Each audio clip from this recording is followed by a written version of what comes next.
Hello friends, welcome to GK mind game. ಪ್ರಶ್ನೆಗಳ ಸಂಪೂರ್ಣ ಮಾಹಿತಿಗಾಗಿ ವಿಡಿಯೋನ ಎಲ್ಲೂ ಸ್ಕಿಪ್ ಮಾಡದೆ ಕಂಪ್ಲೀಟ್ ಆಗಿ ನೋಡಿ. ಇವತ್ತಿನ ಪ್ರಶ್ನೆಗಳಲ್ಲಿ ಮೊದಲನೇ ಪ್ರಶ್ನೆ, ಖಾಲಿ ಹೊಟ್ಟೆಯಲ್ಲಿ ಯಾವುದನ್ನು ಸೇವಿಸುವುದರಿಂದ ಅಧಿಕ ರಕ್ತದೊತ್ತಡ ಮತ್ತು ಸಕ್ಕರೆ ಮಟ್ಟವನ್ನು ನಿಯಂತ್ರಣದಲ್ಲಿಡುತ್ತದೆ? ಆಪ್ಷನ್ಸ್: ಎ ಬೆಚ್ಚಗಿನ ನೀರು, ಬಿ ಚಿಯಾ ನೀರು, ಸಿ ಎಳನೀರು, ಡಿ ಮೇಲಿನ ಎಲ್ಲವೂ.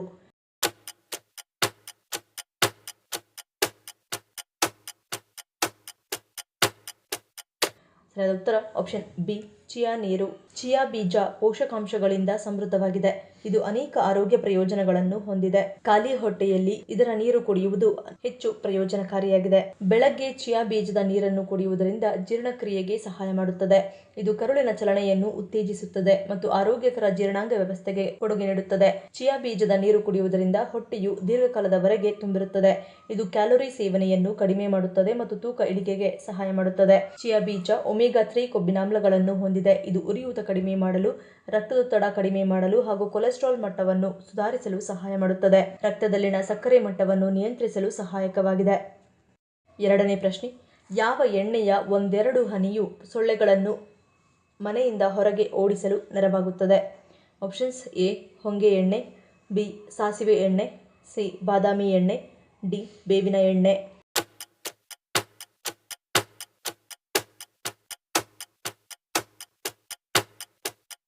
ಸರಿಯಾದ ಉತ್ತರ ಆಪ್ಷನ್ ಡಿ ಬೇವಿನ ಎಣ್ಣೆ. ಕಹಿ ಬೇವು ಸೊಳ್ಳೆಗಳನ್ನು ಮನೆಯೊಳಗೆ ಬರದಂತೆ ತಡೆಯಲು ಬೆಸ್ಟ್ ಮನೆಮದ್ದಾಗಿದೆ. ಒಂದು ದೀಪಕ್ಕೆ ಬೇವಿನ ಎಣ್ಣೆ ಹಾಕಿ ಆ ದೀಪವನ್ನು ಮನೆಯ ಯಾವುದಾದರೂ ಒಂದು ಮೂಲೆಯಲ್ಲಿ ಉರಿಸಿದರೆ ಸಾಕು, ಸೊಳ್ಳೆ ಮಾಯವಾಗಿ ಬಿಡುತ್ತದೆ. ಬೇವಿನ ಎಣ್ಣೆಯನ್ನು ಅಲ್ಲಲ್ಲಿ ಸಿಂಪಡಿಸಿದರೂ ಸಹ ಸೊಳ್ಳೆಗಳು ಅದರ ಹತ್ತಿರವೂ ಸುಳಿಯುವುದಿಲ್ಲ. ಮೂರನೇ ಪ್ರಶ್ನೆ, ಭಾರತದ ಯಾವ ಪ್ರದೇಶವನ್ನು ಮಿನಿ ಸಿಂಗಪೂರ್ ಎಂದು ಕರೆಯಲಾಗುತ್ತಿತ್ತು? Options: A Dhanushkodi, B Munnar, C Ladakh, D Manali.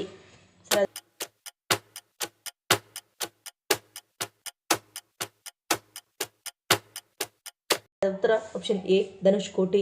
ವ್ಯಾಪಾರ ಹೆಚ್ಚಿದಂತೆ ಧನುಷ್ಕೋಟಿಗೆ ಪ್ರಾಮುಖ್ಯತೆ ಕೂಡ ಹೆಚ್ಚಾಯಿತು. ಶ್ರೀಲಂಕಾಕ್ಕೆ ಪ್ರಯಾಣಿಸುವವರಿಗೆ ಹಣ ವಿನಿಮಯ ಮಾಡಿಕೊಳ್ಳಲು ಕಚೇರಿಯನ್ನು ಸ್ಥಾಪಿಸಲಾಗಿತ್ತು. ಅಲ್ಲದೆ ಪೊಲೀಸ್ ಠಾಣೆ, ಅಂಚೆ ಕಚೇರಿ, ರೈಲು ನಿಲ್ದಾಣ ಹೀಗೆ ಎಲ್ಲ ಸೌಲಭ್ಯಗಳನ್ನು ಕಲ್ಪಿಸಲಾಗಿತ್ತು. ಅಷ್ಟರ ಮಟ್ಟಿಗೆ ಬೆಳೆದ ಧನುಷ್ಕೋಟಿ ಮಿನಿ ಸಿಂಗಾಪುರ ಎಂದು ಕರೆಯಲಾಯಿತು. 1964ರ ಡಿಸೆಂಬರ್ 23 ಧನುಷ್ಕೋಟಿಗೆ ಕರಾಳ ರಾತ್ರಿಯಾಗಿ ಮಾರ್ಪಟ್ಟಿತ್ತು. ಈ ತಾಣವು ಅವನತಿಯತ್ತ ಸಾಗಿತ್ತು. ನಾಲ್ಕನೇ ಪ್ರಶ್ನೆ, ಬಾಯಿ ಹುಣ್ಣು ಸಮಸ್ಯೆಯನ್ನು ತ್ವರಿತವಾಗಿ ಗುಣಪಡಿಸಲು ಯಾವುದು ಉತ್ತಮ ಮನೆಮದ್ದಾಗಿದೆ? ಆಪ್ಷನ್ಸ್: ಎ ಜೇನುತುಪ್ಪ, ಬಿ ಲವಂಗದ ಎಣ್ಣೆ, ಸಿ ಅಲೋವೆರಾ, ಡಿ ಮೇಲಿನ ಎಲ್ಲವೂ.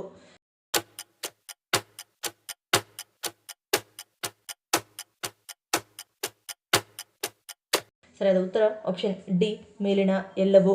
ಜೇನುತುಪ್ಪವು ಬ್ಯಾಕ್ಟೀರಿಯಾ ವಿರೋಧಿ ಗುಣಗಳನ್ನು ಹೊಂದಿದೆ. ಅರಿಶಿಣವು ನಂಜು ನಿರೋಧಕವಾಗಿ ಕಾರ್ಯನಿರ್ವಹಿಸುತ್ತದೆ.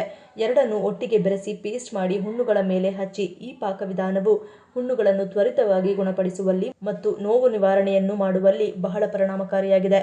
ಲವಂಗದ ಎಣ್ಣೆ ನೈಸರ್ಗಿಕ ನೋವು ನಿವಾರಕವಾಗಿದೆ. ಹತ್ತಿ ಉಂಡೆಗೆ ಲವಂಗದ ಎಣ್ಣೆಯನ್ನು ಹಚ್ಚಿ ಹುಣ್ಣುಗಳ ಮೇಲೆ ಹಚ್ಚಿ. ಇದು ಹುಣ್ಣುಗಳ ಉರಿಯೂತ ಮತ್ತು ನೋವಿನಿಂದ ತ್ವರಿತ ಪರಿಹಾರ ನೀಡುತ್ತದೆ. ಅಲೋವೆರಾವು ದೇಹವನ್ನು ತಂಪಾಗಿಸುವ ಗುಣಗಳನ್ನು ಹೊಂದಿದ್ದು, ಅದು ಹುಣ್ಣುಗಳನ್ನು ಕಡಿಮೆ ಮಾಡಲು ಮತ್ತು ಅವುಗಳನ್ನು ತ್ವರಿತವಾಗಿ ಗುಣಪಡಿಸಲು ಸಹಾಯ ಮಾಡುತ್ತದೆ. ಐದನೇ ಪ್ರಶ್ನೆ, ಮೂಳೆಗಳಿಗೆ ಸಂಬಂಧಪಟ್ಟ ಆರ್ಥರೈಟಿಸ್ ಬರದಂತೆ ತಡೆಯುವುದು ಯಾವುದು? ಆಪ್ಷನ್ಸ್: ಎ ಮೊಟ್ಟೆ, ಬಿ ಹಾಲು, ಸಿ ಉತ್ತಮ ನಡಿಗೆ, ಡಿ ತಣ್ಣೀರಿನ ಸ್ನಾನ.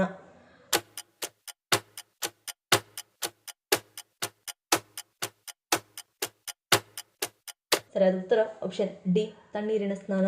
ತಣ್ಣೀರಿನ ಸ್ನಾನಕ್ಕೆ ನಮ್ಮ ದೇಹದಲ್ಲಿ ಉರಿಯೂತವನ್ನು ಕಡಿಮೆ ಮಾಡುವ ಗುಣವಿದೆ.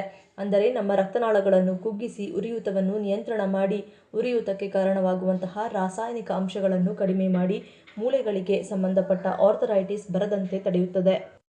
ಆರನೇ ಪ್ರಶ್ನೆ, ಭಾರತದಲ್ಲಿಯೇ ಮಹಿಳೆಯರು ಅತಿ ಹೆಚ್ಚು ಮದ್ಯ ಸೇವನೆ ಮಾಡುವ ರಾಜ್ಯ ಯಾವುದು? Options: A Bengaluru, B Maharashtra, C Delhi, D Arunachal Pradesh.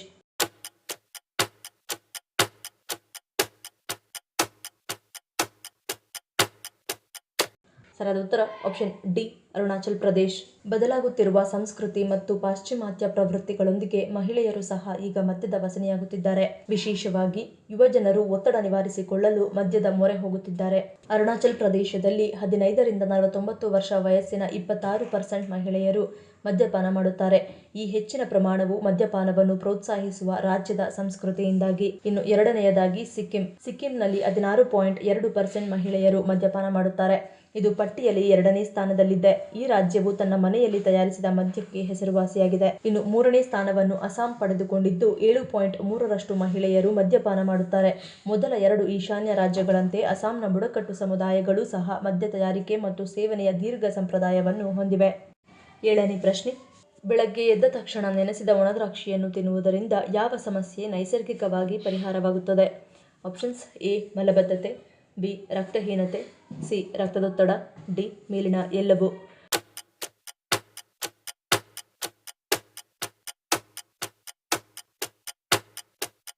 ಸರಿಯಾದ ಉತ್ತರ ಆಪ್ಷನ್ ಡಿ. ಮೇಲಿನ ಎಲ್ಲವೂ. ಇದು ದೇಹದ ವಿವಿಧ ಭಾಗಗಳ ಆರೋಗ್ಯವನ್ನು ಕಾಪಾಡಿಕೊಳ್ಳಲು ಸಹಾಯ ಮಾಡುತ್ತದೆ. ವಿಶೇಷವಾಗಿ ಜೀರ್ಣಕಾರಿ ಸಮಸ್ಯೆಗಳಿಂದ ಬಳಲುತ್ತಿದ್ದರೆ ಅಥವಾ ರಕ್ತ ಶುದ್ಧೀಕರಣವನ್ನು ಸುಧಾರಿಸಲು ಬಯಸಿದರೆ ನೆನೆಸಿದ ಒಣದ್ರಾಕ್ಷಿಗಳನ್ನು ಸೇವಿಸುವುದು ತುಂಬಾ ಪ್ರಯೋಜನಕಾರಿಯಾಗಿದೆ. ನೆನೆಸಿದ ಒಣದ್ರಾಕ್ಷಿಗಳು ರಕ್ತದೊತ್ತಡವನ್ನು ಸಮತೋಲನಗೊಳಿಸಲು ಸಹಾಯಕಾರಿಯಾಗುತ್ತವೆ ಮತ್ತು ಇದು ಹೃದಯದ ಆರೋಗ್ಯವನ್ನು ಸುಧಾರಿಸುತ್ತದೆ. ನೆನೆಸಿದ ಒಣದ್ರಾಕ್ಷಿ ತಿನ್ನುವುದರಿಂದ ದೇಹಕ್ಕೆ ತಕ್ಷಣ ಶಕ್ತಿ ದೊರೆಯುತ್ತದೆ. ಇದು ಆಯಾಸ ಮತ್ತು ದೌರ್ಬಲ್ಯದ ವಿರುದ್ಧ ಹೋರಾಡಲು ಸಹಾಯ ಮಾಡುತ್ತದೆ, ದೇಹದಲ್ಲಿ ಸಮತೋಲನವನ್ನು ಕಾಯ್ದುಕೊಳ್ಳುತ್ತದೆ ಮತ್ತು ತೂಕವನ್ನು ನಿಯಂತ್ರಿಸಲು ಸಹಾಯ ಮಾಡುತ್ತದೆ. 8ನೇ ಪ್ರಶ್ನೆ. ಬರೀ ನೆಲದ ಮೇಲೆ ಮಲಗುವುದರಿಂದಾಗುವ ಪರಿಣಾಮವೇನು? Options: A. ಉತ್ತಮ ನಿದ್ದೆ, ಬಿ.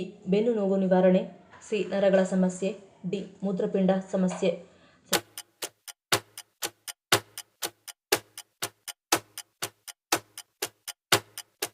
ಉತ್ತರ ಆಪ್ಷನ್ ಸಿ ಮತ್ತು ಡಿ.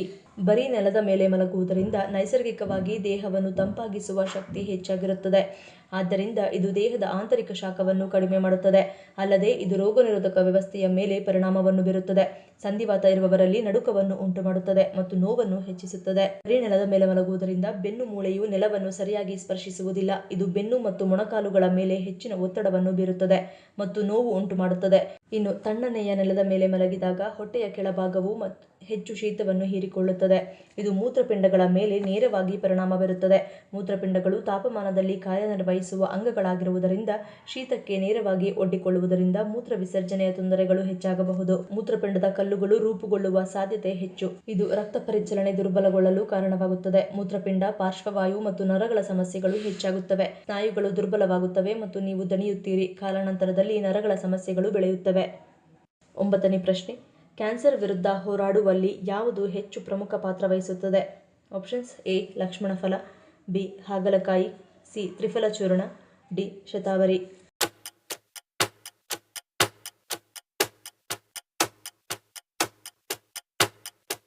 ಸರಿಯಾದ ಉತ್ತರ ಆಪ್ಷನ್ ಎ. ಲಕ್ಷ್ಮಣ ಫಲ. ಕ್ಯಾನ್ಸರ್ ವಿರುದ್ಧ ಹೋರಾಡುವಲ್ಲಿ ಲಕ್ಷ್ಮಣ ಫಲ ಪ್ರಮುಖ ಪಾತ್ರ ವಹಿಸುತ್ತದೆ. ಸ್ತನ ಕ್ಯಾನ್ಸರ್ ಕೋಶಗಳನ್ನು ನಾಶ ಮಾಡುವಲ್ಲಿ ಲಕ್ಷ್ಮಣ ಫಲದಲ್ಲಿರುವ ಸಂಯುಕ್ತಗಳು ಕೀಮೋಥೆರಪಿಗಿಂತ ಹೆಚ್ಚು ಪರಿಣಾಮಕಾರಿಯಾಗಬಹುದು.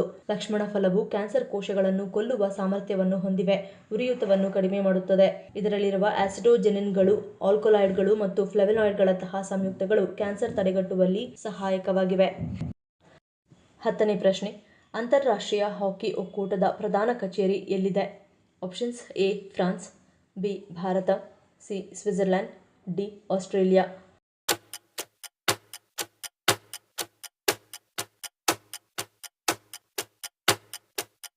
ಸರಿಯಾದ ಉತ್ತರ ಆಪ್ಷನ್ ಸಿ. ಸ್ವಿಟ್ಜರ್ಲೆಂಡ್. ಅಂತಾರಾಷ್ಟ್ರೀಯ ಹಾಕಿ ಫೆಡರೇಷನ್ನ ಪ್ರಧಾನ ಕಚೇರಿಯು ಸ್ವಿಟ್ಜರ್ಲೆಂಡ್ನ ಲೌಸೇನ್ನಲ್ಲಿದೆ. ಈ ಹಿಂದೆ ಬೆಲ್ಜಿಯಂನ ಬ್ರಸೆಲ್ಸ್ನಲ್ಲಿ ನೆಲೆಗೊಂಡಿದ್ದ FIH ತನ್ನ ಪ್ರಧಾನ ಕಚೇರಿಯನ್ನು 2005ರಲ್ಲಿ ಲೌಸೇನ್ಗೆ ಸ್ಥಳಾಂತರಿಸಿತು.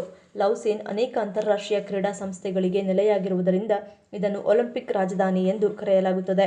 FIH ವಿಶ್ವಾದ್ಯಂತ ಫೀಲ್ಡ್ ಹಾಕಿಯನ್ನು ನಿರ್ವಹಿಸಲು ಮತ್ತು ಉತ್ತೇಜಿಸಲು ಇಲ್ಲಿಂದ ಕಾರ್ಯನಿರ್ವಹಿಸುತ್ತದೆ. ಈ ಪ್ರಶ್ನೆಗಳಲ್ಲಿ ನೀವು ಎಷ್ಟು ಪ್ರಶ್ನೆಗಳಿಗೆ ಸರಿ ಉತ್ತರವನ್ನು ಕೊಟ್ಟರೆ ಅನ್ನೋದನ್ನು ಕಮೆಂಟ್ ಮಾಡಿ ತಿಳಿಸಿ. ಈ ವಿಡಿಯೋ ನಿಮ್ಗೆ ಇಷ್ಟ ಆಗಿದ್ರೆ ಮರಿದೇ ಲೈಕ್ ಮಾಡಿ, ಶೇರ್ ಮಾಡಿ, ಸಬ್ಸ್ಕ್ರೈಬ್ ಮಾಡಿ. ನನ್ನ ಚಾನಲ್ನ ಇನ್ನೂ ಸಬ್ಸ್ಕ್ರೈಬ್ ಮಾಡಿದೆ ಹಾಗೆ ವಿಡಿಯೋಸ್ ನೋಡ್ತಿದ್ರೆ ಪ್ಲೀಸ್ ಸಬ್ಸ್ಕ್ರೈಬ್ ಮಾಡಿ, ಸಪೋರ್ಟ್ ಮಾಡಿ. ಮತ್ತೊಂದು ಇಂಟ್ರೆಸ್ಟಿಂಗ್ ವಿಡಿಯೋನಿಗೆ ಸಿಗ್ತೀನಿ. Until love you all, take care.